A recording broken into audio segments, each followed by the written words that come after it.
of physics which deals with the study of transformation of heat energy into other form. जैसे कि energy बहुत तरह की होती है, हीट एनर्जी अगर दूसरी फॉर्म में चेंज होती है उस पूरी ब्रांच को हम स्टडी करते हैं, and that study is called thermodynamics. इसमें कई वेरिएबल टर्म होते हैं गैसेज के केस में. प्रेशर है, वॉल्यूम है, टेम्परेचर है, मास कंपोजिशन. ये अगर टाइम के साथ में चेंज नहीं होते हैं then system is called in thermal equilibrium. इसी को हम डायनामिकल या थर्मोडायनेमिकल इक्विलिब्रियम कह देते हैं. उसके बाद जीरोथ लॉ है. अगर 3 सिस्टम है ए बी सी तो 2 thermodynamical system A and B separately in thermal equilibrium में कहे जाएंगे with the third system C if they are in thermal equilibrium with each other. अगर वो ए से सी में हीट ट्रांसफर नहीं कर रहे हैं, बी से सी में हीट ट्रांसफर नहीं कर रहे हैं, तो ए से बी में भी हीट ट्रांसफर नहीं होगी. मीन्स ये कहा जाएगा ए और B are in thermal equilibrium. Means कोई हीट का ट्रांसफर नहीं हुआ तो हम उसे जीरोथ लॉ कह देंगे. डायग्राम ड्रॉ कर लियो. हाँ, ये लॉ लिखो, फिर मैं स्लाइड चेंज कर रहा हूँ. हाँ, टेम्परेचर को भी हम डिफाइन करते हैं by the zeroth law. Definition note करो. टेम्परेचर आपने पीछे भी डिफाइन किया था, आप भी डिफाइन करा है. नोट करो. सो टेम्परेचर फिजिकल क्वांटिटी है, पीछे आपने देखा था. दैट डिटरमाइन कि whether the heat flow from one system to another और नॉट. तो टेम्परेचर हमें ये बताता है एक सिस्टम से दूसरे सिस्टम में हीट ट्रांसफर हो रही है या नहीं हो रही है. उसके बाद में थर्मोडायनेमिकल प्रोसेस. कौन कौन सी थर्मोडायनेमिकल प्रोसेस? 4 प्रोसेस हैं. इनके बारे में नोट करो. ये डायग्राम बनाओ, ग्राफ. ये पीवी डायग्राम कहलाता है, प्रेशर वॉल्यूम डायग्राम. ऊपर वाला डॉटेड ग्राफ है जो रेड से कलर का, ये आइसोथर्मल मीडियम का है. ये एडियाबेटिक चेंजेज या मीडियम का है. ये आइसोबैरिक है जिसमें प्रेशर कांस्टेंट है. ये आइसोकोरिक है जिसमें वॉल्यूम कांस्टेंट है. ये 4 तरह की प्रोसेस होती हैं. Isothermal temperature remain constant, adiabatic heat remain constant, isobaric pressure remain constant, isochoric volume remain constant. ये डायग्राम बनाओ. These are called PV diagram. इन्हें इंडिकेटर डायग्राम भी कह देते हैं. They are indicating something. जैसे जैसे वॉल्यूम बढ़ता है प्रेशर आप देख रहे हैं कम होता जाता है एंड वाइस वर्सा. तो these are the PV diagram called the indicator diagram also. ये variation in pressure and volume बताते हैं within a cylinder of a gas और इंजन. डायग्राम ड्रॉ करो. If drawn I am changing slide. इसमें इतना कोई खास नहीं है, बस ये डायग्राम बनाना है इतना. पहले वॉल्यूम V1 से V2 हो गया तो जो प्रेशर है वो P1 से लेके P2 हो गया, बस इतना है.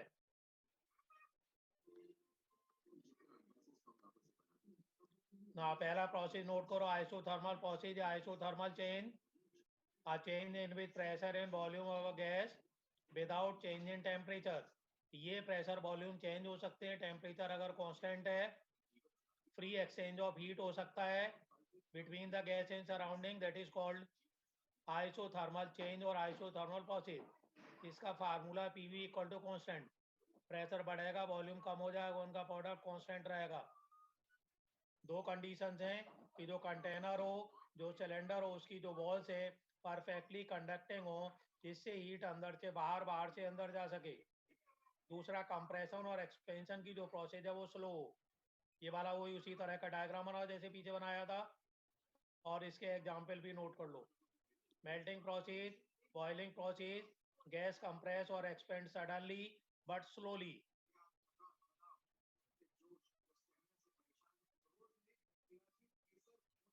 जैसे आइसोथर्मल चेंजेस का है उसी तरह से नेक्स्ट स्लाइड है फॉर एडियाबेटिक चेंज.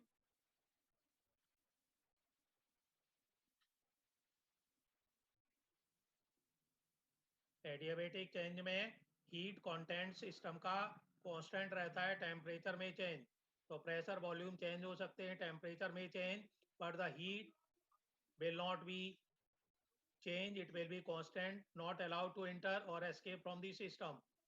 इसके 3 फार्मूले हैं। PV to the power gamma equal to constant भी हो सकता है, TV to the power gamma to -1 भी हो सकता है, -1 है, और P to the power gamma -1, T to the power gamma. 3 फार्मूले हैं, तीनों से ही सिस्टम गवर्न होता है। एसेंशियल कंडीशन है, जैसे अभी आपने देखा था परफेक्टली कंडक्टिंग थी। अब की और जो ये सिस्टम है इसमें वॉल्स हैं परफेक्टली नॉन कंडक्टिंग है, तो हीट ट्रांसफर नहीं हो और प्रोसेस काफ़ी सडन होती है, फास्ट होती है। ये वाला ग्राफ बनाओ एडियाबेटिक का, डिफरेंस देख लो एडियाबेटिक आइसोथर्मल में क्या है, और propagation of sound, expansion in steam engine, sudden bursting of tube of cycle, ये सारी जो प्रोसेस हैं ये सब एडियाबेटिक में आती हैं, चारों प्रोसेस। कर लिया तो मैं स्लाइड चेंज कर रहा हूँ, अभी 3 स्लाइड और करानी है। तो दोनों आइसोकोरिक और आइसोबैरिक प्रोसेस हैं, बहुत ही स्मॉल सी हैं, वो आपने देख लिया। Pressure remain constant and volume, तो work done in isothermal process कितना होगा? वर्क डन होता है pressure into change in volume. इसे हम इंटीग्रेट करेंगे B1 से लेके B2 तक। इंटीग्रेशन का साइन B1 लोअर लिमिट है, B2 हायर लिमिट है।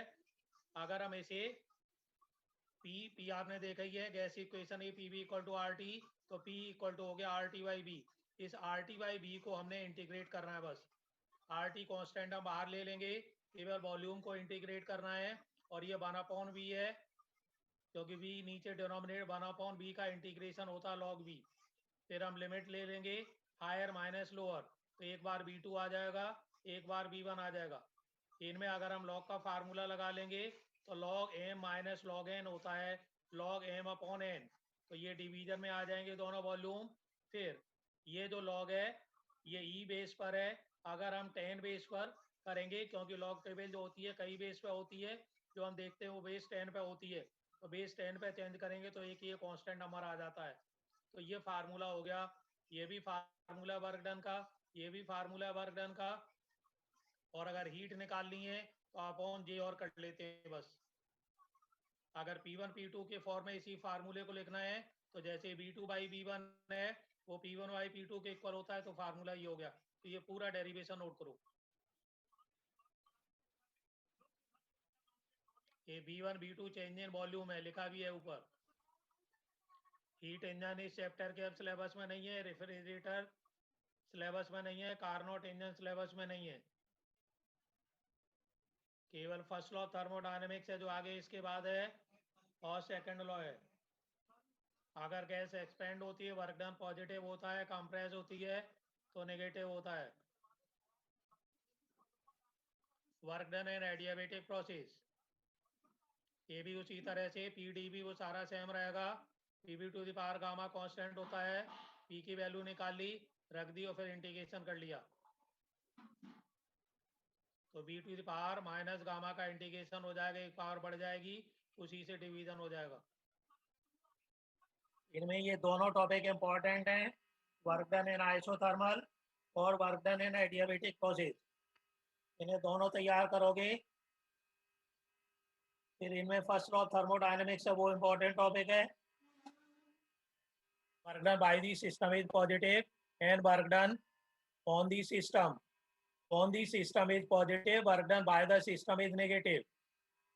कार्नोट इंजन, अब इंजन बिल्कुल सिलेबस में है ही नहीं, कोई भी इंजन, हीट इंजन भी नहीं है, कार्नोट नहीं है, और रेफ्रिजरेटर भी नहीं है। ये 3 टॉपिक हट गए, हीट इंजन, रेफ्रिजरेटर, ये 2 ही टॉपिक, और कार्नोट। ये दिया, अगर गैस कंप्रेस होती है हम उस पर वर्क करते हैं, वर्क डन इज नेगेटिव। अगर सिस्टम करता है इट इज पॉजिटिव, हम करते हैं सिस्टम पे वर्क तो it will be negative.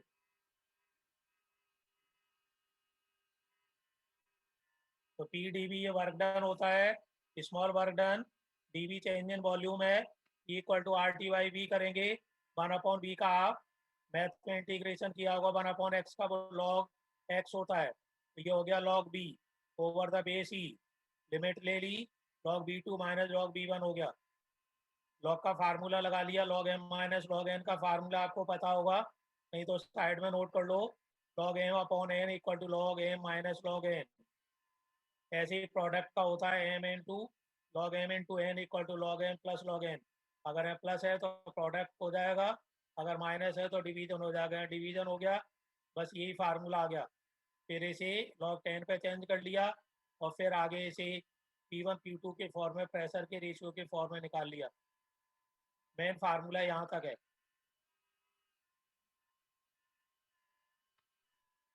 Note करो वर्क डन एडियाबेटिक प्रोसेस। इसमें जो गैस एक्सटेंड होती है it will be under adiabatic process, जिसमें न हीट सिस्टम के अंदर आती है न हीट सिस्टम के बाहर आती है। तो वही same formula D W equal to P D V. W P D V का इंटीग्रेशन हो जाएगा B1 टू B2।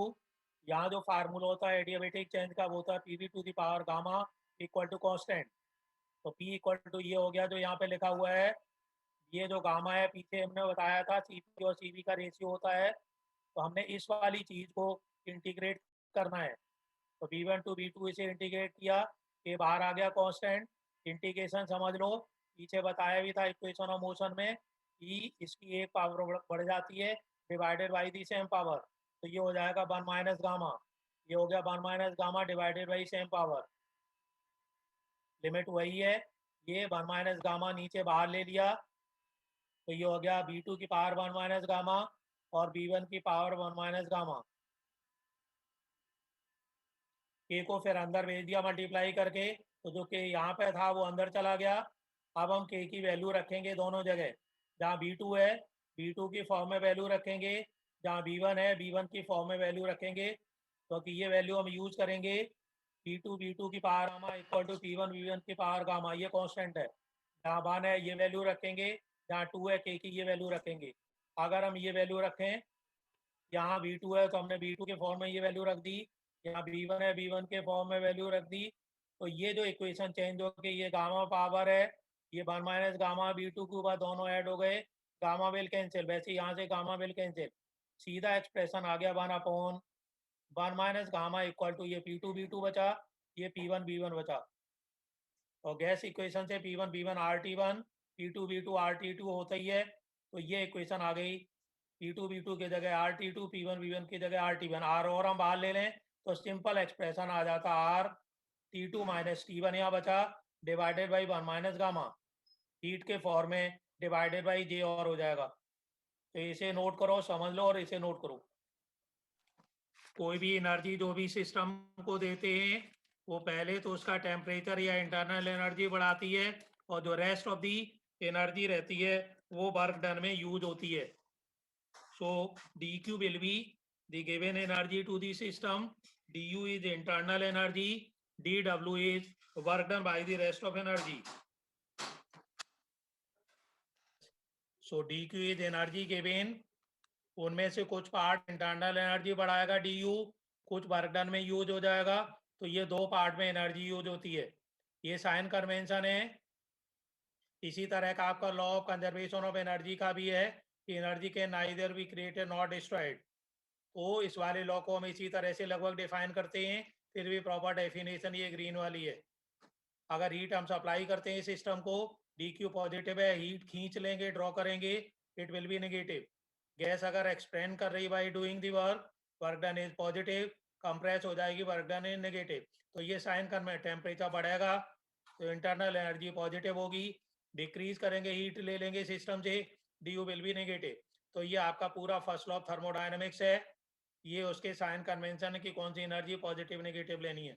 मैं स्लाइड चेंज कर रहा हूँ, इसके एप्लीकेशन नोट करो। Isothermal process, adiabatic process, boiling process, melting process. Isothermal process आपको पता ही है, टेम्परेचर चेंज नहीं है, D u will be zero, तो पूरी एनर्जी वर्क डन में यूज हो जाएगी। एडियाबेटिक में कोई एनर्जी हम ना देते हैं ना लेते हैं, d q will be zero, तो d u will be minus d डब्ल्यू। मीन्स अगर सिस्टम एक्सपेंड होता है तो डी डब्ल्यू positive, d u will be negative. और इसका उल्टा, अगर मान लीजिए डी डब्ल्यू नेगेटिव हो जाएगा तो डी यू पॉजिटिव हो जाएगा। बॉइलिंग प्रोसेस में डी क्यू आपने पीछे देखा था, change of state latent heat में d q will be m l, ये dWPdV के इक्वल हो गया, वही सारा सेम फार्मूला है, इसमें no change in volume, volume का जब चेंज नहीं होगा इसका मतलब work done will be zero, तो जो du हो it will be equal to ml। तो ये चार प्रोसेस नोट करो।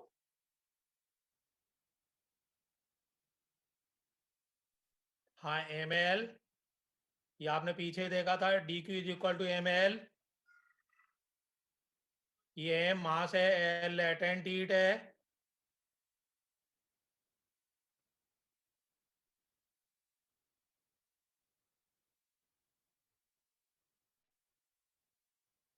du इंटरनल एनर्जी है, टेम्परेचर का चेंज है, dq गिवन हीट है, dw चेंज इन वॉल्यूम और प्रेशर का प्रोडक्ट है।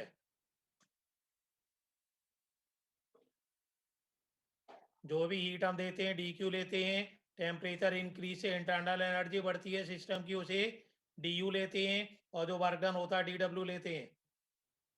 हम इसे चेंज कर रहे हैं। ये नोट करो relation between cp and cv, कुछ आज नोट कर लो। cp और cv का रिलेशन पीछे आपने देखा था कि cp is greater than cv, इन दोनों का रेशियो गामा के इक्वल होता है। ये मेयर्स फार्मूला है, फर्स्ट लॉ थर्मोडायनामिक्स निकलता है। पहले हम गैस को एट कांस्टेंट वॉल्यूम स्टडी करते हैं। अगर गैस का वॉल्यूम कांस्टेंट है तो डी क्यू हो गया C B into D T. अगर वॉल्यूम का चेंज नहीं है D B will be zero. अगर डी बी जीरो है तो वर्क डन भी जीरो हो गया, ये वाला टर्म जीरो हो गया। तो C B into D T, ये वही D Q equal to M S T वाला फार्मूला है, 1 ग्राम मोल है। ये वाला आपका स्पेसिफिक हीट हो गई सब्सटेंस की, D T change in temperature D you के इक्वल। तो एक इक्वेशन निकल आई, यहाँ तक कर लो अभी। फिर कांस्टेंट प्रेशर के लिए ऐसी गैस को हम स्टडी करेंगे, C P D T equal to D Q dash, ये फर्स्ट लॉ हो गया। डी क्यू जैसे वहाँ सी बी डी टी था, यहाँ सी पी डी टी आ गया। डी यू और डी यू डैश इक्वल होते हैं, ये समझ लो। जितना डी यू होगा उतना ही डी यू डैश होगा, D W dash P D भी हो गया।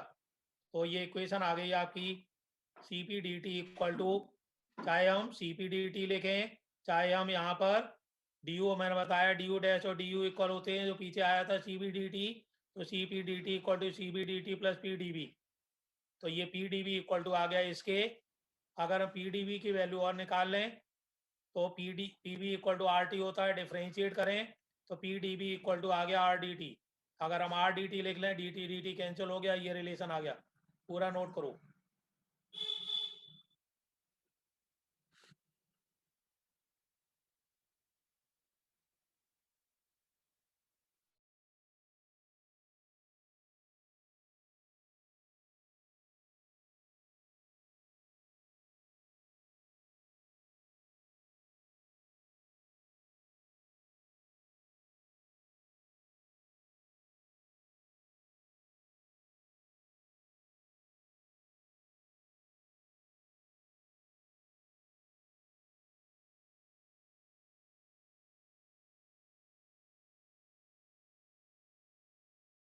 एम है C P minus C B का जो रिलेशन है डिवाइडेड बाई एम कर दिया, तो मॉलिकुलर मास से डिवाइड कर दें, तो ये जो बड़ा सी पी और सी बी था वो छोटे में चेंज हो गया। C P minus C B, ये छोटे सी हैं, छोटे जो सी हैं वो 1 ग्राम के लिए हैं, जो बड़े सी हैं वो पूरे गैस के लिए हैं, और जो कैपिटल आर है वो स्मॉल आर में डिवाइड हो जाता है। हीट के फॉर्म में लिखें तो ये डिवाइडेड बाई जे हो जाते हैं दोनों ही।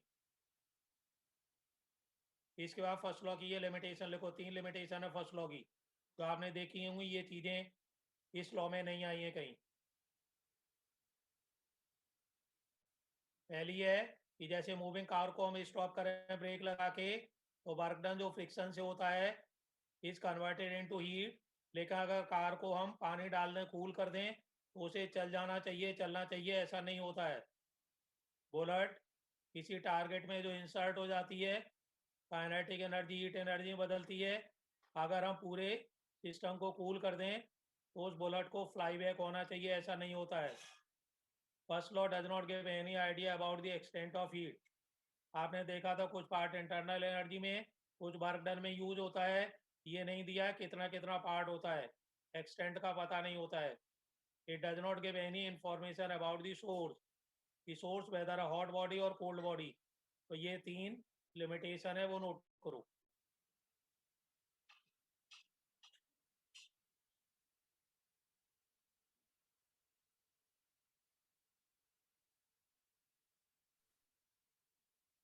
नोट कर लिया, मैं स्लाइड चेंज कर रहा हूँ। तो 4 तरह के ड्रॉबैक हैं, इन्हीं को रिव्यू करने के लिए सेकंड लॉ भी दिया गया, वो भी अभी मैं बता रहा हूँ। और हमने अभी काइनेटिक थ्योरी ऑफ गैसेज भी स्टार्ट करना है। ये नोट करो, साइक्लिक प्रोसेस, जो प्रोसेस साइकिल में होती है, जहाँ से स्टार्ट होती है वहीं पर अगर फिनिश हो जाती है, डायग्राम बनाओ, that is called cyclic process. जिसमें सीरीज ऑफ चेंजेस होने के बाद में system return back to its initial state, वो साइक्लिक प्रोसेस होती है। इसमें जो लॉस ऑफ एनर्जी होता है, it will be zero. Non cyclic में system do not return back. ये डायग्राम बनाओ, दोनों पैसेज नोट करो। डन। ये वही पीवी डायग्राम है। ऊपर वाला पार्ट गैस के एक्सपेंशन का है, नीचे वाला पार्ट कंप्रेशन का है। जितनी गैस एक्सपेंड होगी उतनी कंप्रेस होगी, इनिशियल स्टेज में पहुंच जाएगी। This process is cyclic process.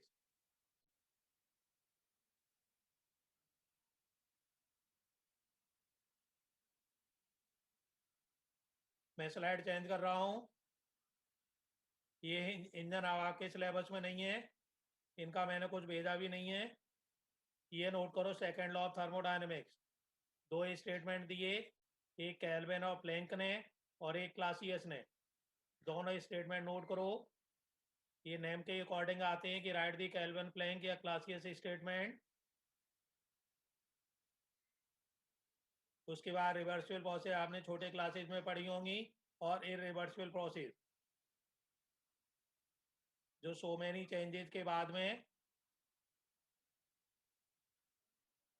उसी फॉर्म में आ जाती हैं, that are the reversible, in which system in surrounding can be restored.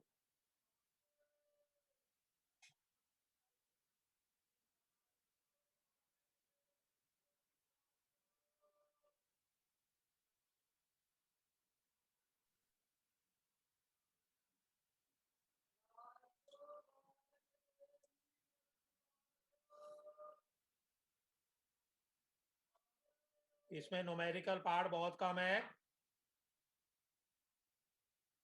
क्योंकि इंजन हट गए, उन्हीं पे न्यूमेरिकल थे।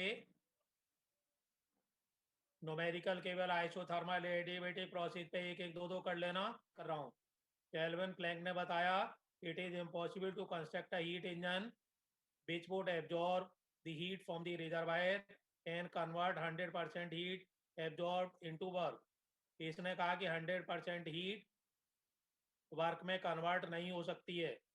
क्लासियस ने बताया, it is impossible for a self acting machine unaided by any external agency. अगर हमने कोल्ड बॉडी से हॉट बॉडी को हीट ट्रांसफर करनी है, तो without third external agency it is not possible. Means heat lower to higher flow नहीं हो सकती है। अगर हम, जैसे कंप्रेसर होता है रेफ्रिजरेटर में, उसका यही काम है, अगर उसे हम यूज ना करें, खराब हो जाए, तो फ्रिज विल नॉट वर्क। तो ये दोनों स्टेटमेंट कर लो। ये रिवर्सिबल प्रोसेस बताई हुई है, इरिवर्सिबल, ये रिवर्सिबल प्रोसेस।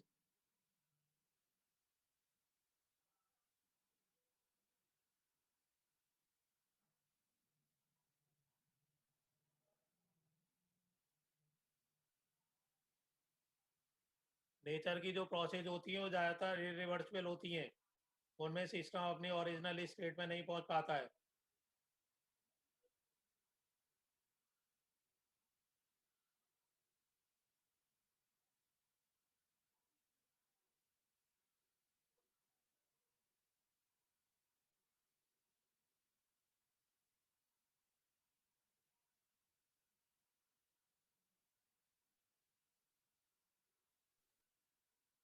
डन।